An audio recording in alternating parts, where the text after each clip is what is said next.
Samlevejledning til udestuer og orangerier.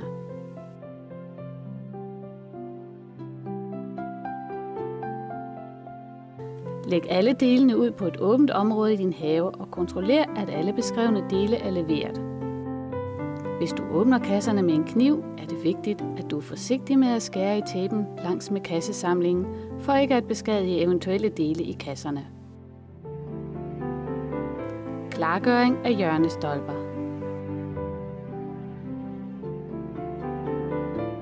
Placer alle hjørnestolper og sammenføjninger på 2 bukke, hvorefter du kan montere stålet til forstærkning med selvskærende skruer. Tætten bunden af sammenføjningerne med silikone.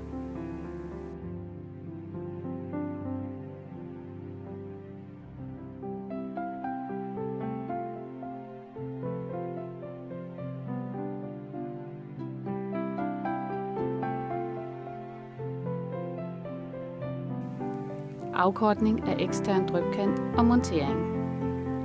Tag plastfilmen af den eksterne drypkant. Kontroller, at alle kantstørrelser er korrekte i henhold til dokumentationen. Placer den eksterne drypkant på fundamentet, og via den medfølgende dokumentation afkortes kanten til korrekt størrelse.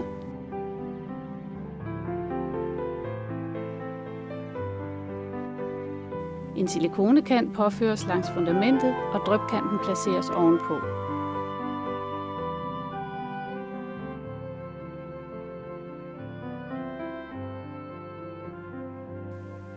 Forbind drypkanten med silikone og sammenføjningerne.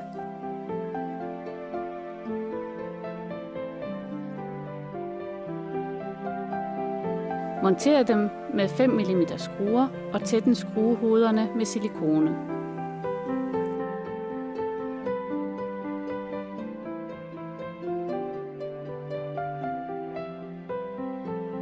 Klargøring af elementer. Afmonter glaslister og beskyttelsesbeslag på elementerne. Det er vigtigt, at du holder styr på dine glaslister, så de bliver monteret samme sted. Giv dem eventuelt et nummer. Tag plastfilmen af og fjern hjørnebeskytterne fra elementernes sider.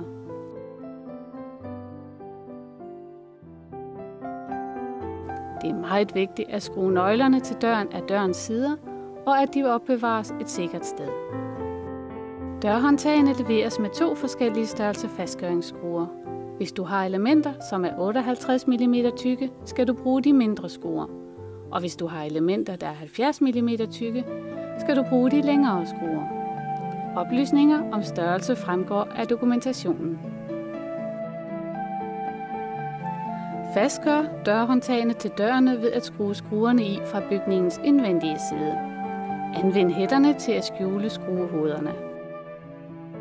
Til dørene ved at skrue skruerne i fra bygningens indvendige side. Anvend hætterne til at skjule skruehoderne. Fastgør vinduesgrebene med de medfølgende skruer.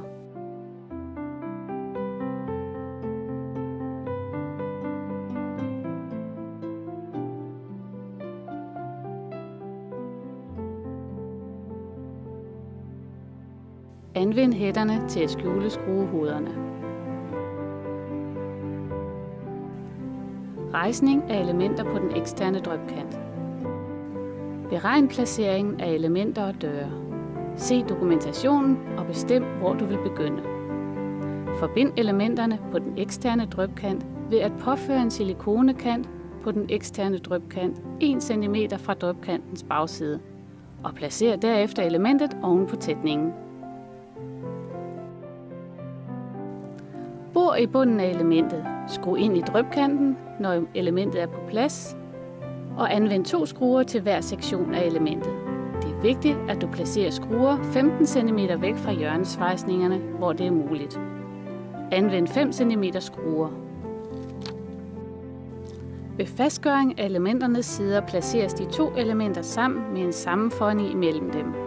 Brug en skruetvinger til at holde dem sammen, og skru skruer i for hver 40 cm ned langs siderne af elementet. Brug 5 cm skruer for at fæstne dem. Dette gælder også ved montering af hjørnestolper. Hvis din bygning har et 90 graders indvendigt hjørne, skal toppen af hjørnestolpen skæres til. Dette skyldes, at hjørnestolpen sidder modsat og er placeret på den lodrette del af drøbkantens bagside. Påfør silikone under hver hjørnestolpe, når du placerer dem, og fastgør dem til elementerne. Fuldfør fastgøringen af elementerne mod hinanden og mod den eksterne drøbkant. Dokumenter til tag.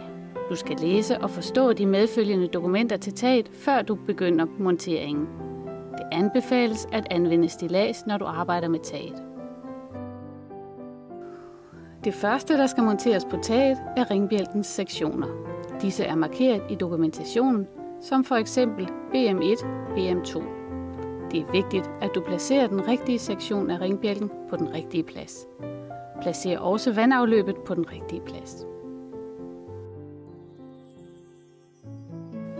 Påfør en kant af silikone langs med toppen af elementet for at sikre en vind- og vandtæt forsegling.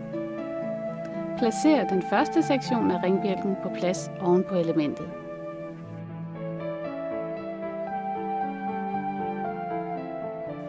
Afmonter låsemøtrikken fra ringbjælkens sammenføjning. Med 3M's 5300 lim påføres en limkant rundt langs kanten af den ringbjælke, der skal forbindes. Før hjørnekilen ind i kammeret på ringbjælken. Skub samlingen tæt sammen og monter låsemøtrikken igen i hjørnekilen.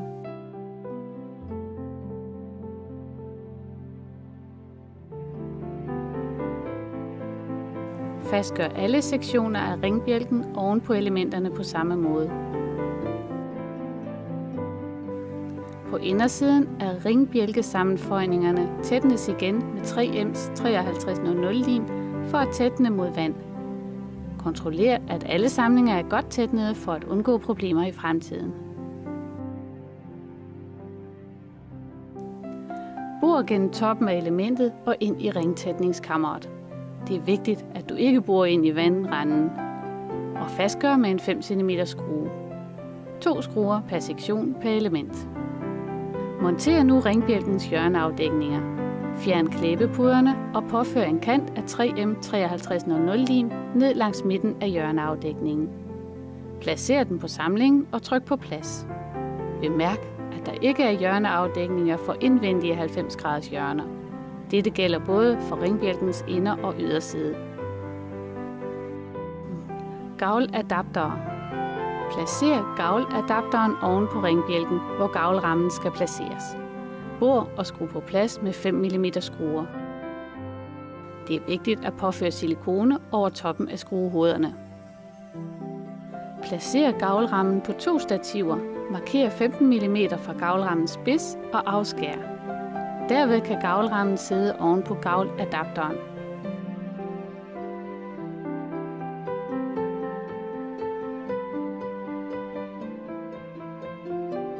Placer drænpropperne. Påfør en silikonekant langs gavladapteren. Og sæt derefter gavlrammen på gavladapteren. Bor og skru med 5 mm skruer. Tagrygning. Udpak de sorte topstykkestøtter til tagrygningen. Placer oven på tagrygningen og drej for at fastgøre.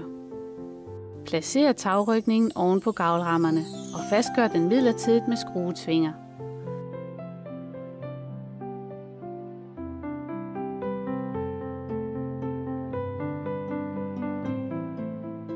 Når du er tilfreds med placeringen af tagrygningen, skal du bore og skrue gennem toppen af gavlrammerne og ind i undersiden af tagrygningen. Hvis der ikke er gavlrammer til at holde tagrygningen, skal der anvendes en platform eller et stillads.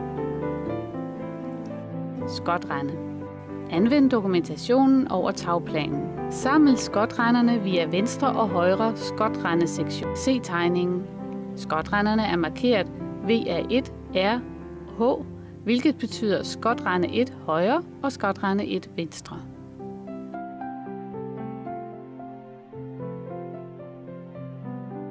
Placer skotrenderne og fastgør den med de medfølgende bolde. Tagrygningen og ringbjælken har markeringer, hvor skotrenden skal placeres.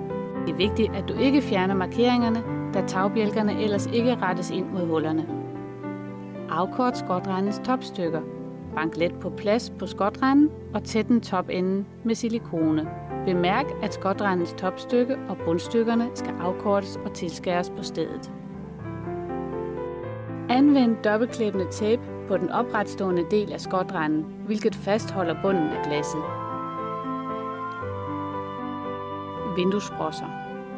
Anvend dokumentationen over tagplanen. Det er vigtigt, at stifterne i ringbjælken og tagrygningen, der skal understøtte vinduessprosserne, alle er i position, før du begynder at bolte vinduessprosserne på plads. Vælg en af vinduessprosserne, placer den på taget via de angivne markeringer og ved at lokalisere stifterne gennem hullerne ved tagrygningens ende og ringbjælkens ende. Fastgør med 2 møtrikker på top og bund. Forbind vinduessprossen over gavlrammen og fastgør top og bund. Bor derefter gennem gavlrammen og tagbjælken og skru fast. Tæt den mellem tagbjælken og gavlrammen med silikone. Placer og fastgør alle tagvinduessprosser. Afskær rør til den rigtige længde og fastgør dem som vist på DVD'en.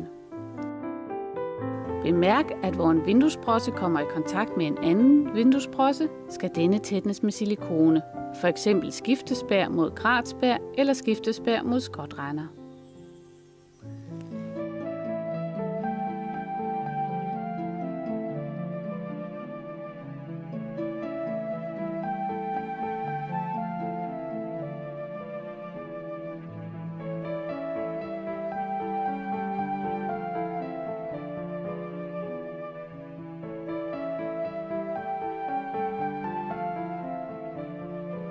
Isætning af glas i elementerne.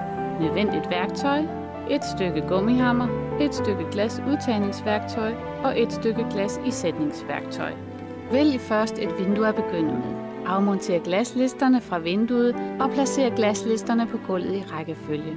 Det er vigtigt, at du monterer glaslisterne i deres oprindelige position. I bunden af vinduesåbningen, hvor glasset skal sidde, skal du placere et fladt afstandsstykke på hver side af åbningen. Placer derefter et kileafstandsstykke oven på de flade afstandsstykker.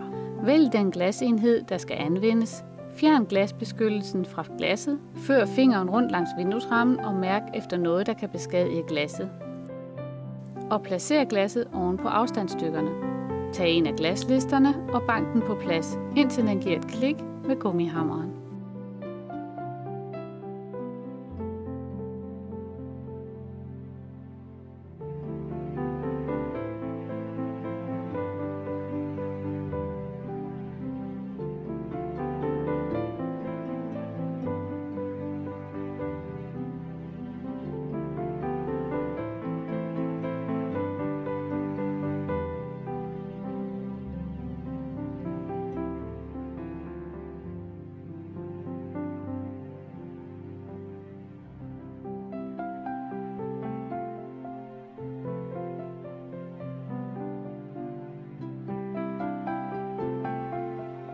Sæt glas i alle elementerne på samme måde, bortset fra dørene, som har en anden teknik.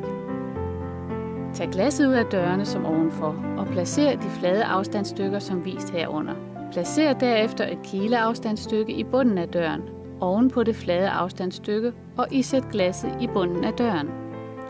Flyt glasset til side, væk fra det flade afstandsstykke med glasisætningsværktøjet, og isæt derefter et kileafstandsstykke, nu i toppen af døren med glasisætningsværktøjet. Flyt glasset væk fra det flade afstandsstykke og isæt et kileafstandsstykke, så du har 2 afstandsstykker i bunden og et til den ene side i toppen af døren. Med glasisætningsværktøjet løftes dørrammen væk fra glasset, og der placeres et afstandsstykke mellem glasset og det flade afstandsstykke. Afstandsstykkerne i døren vil på denne måde forhindre dørene i at falde ned og få fat i dørrammen. Dørene kan også justeres på hængslerne. Vejledning medfølger.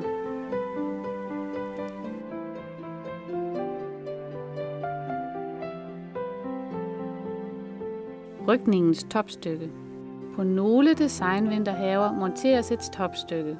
Det er vigtigt at anvende den medfølgende lim til montering af rykningens topstykke. Påfør en limkant rundt om topstykkeforbindelsen og før derefter topstykket ind i limen på forbindelsen. Dette kan gøres på jorden eller oven på tagrykningen.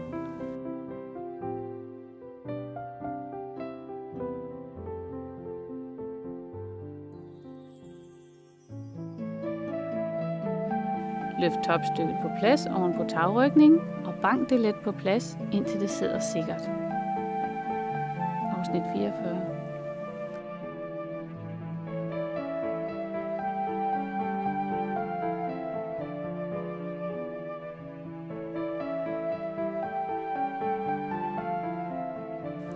Før topdekoration og korsblomster ind i topstykkets åbning.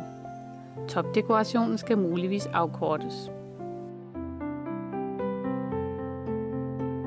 Klargøring af glaspaneler til taget. Glaspanelerne kræver montering af en glasafslutter i bunden af panelet. Vælg den rigtige glasafslutter og påfør en stribe silikone på den øverste kant inden for afslutteren. Hvis du har polycarbonat, skal plastfilmen fjernes fra kanterne.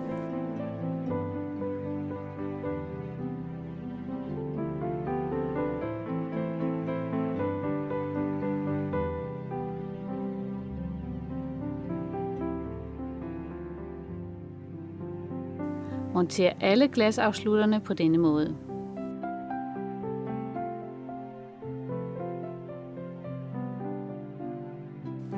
Monter tagrygningens understykke på undersiden af tagrygningen.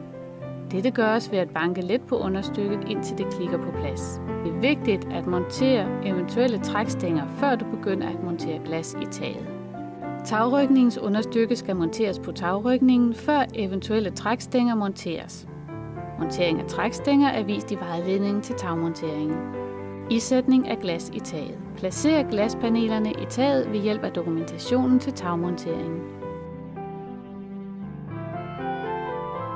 Når alle glaspaneler er på plads, vælges det korrekte glas topstykke. Fjern plastfilmen og bank let for at fastgøre.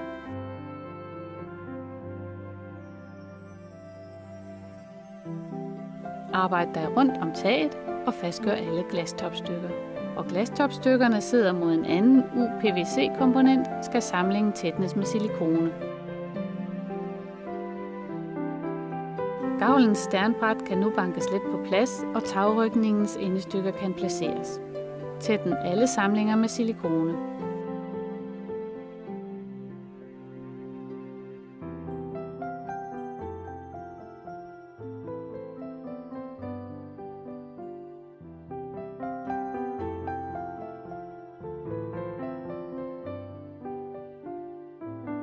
Rengør alle vinterhavens glas og elementer.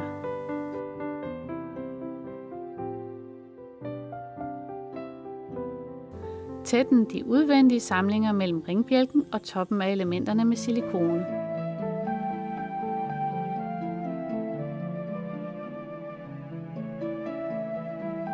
Dit produkt er nu monteret og færdigt.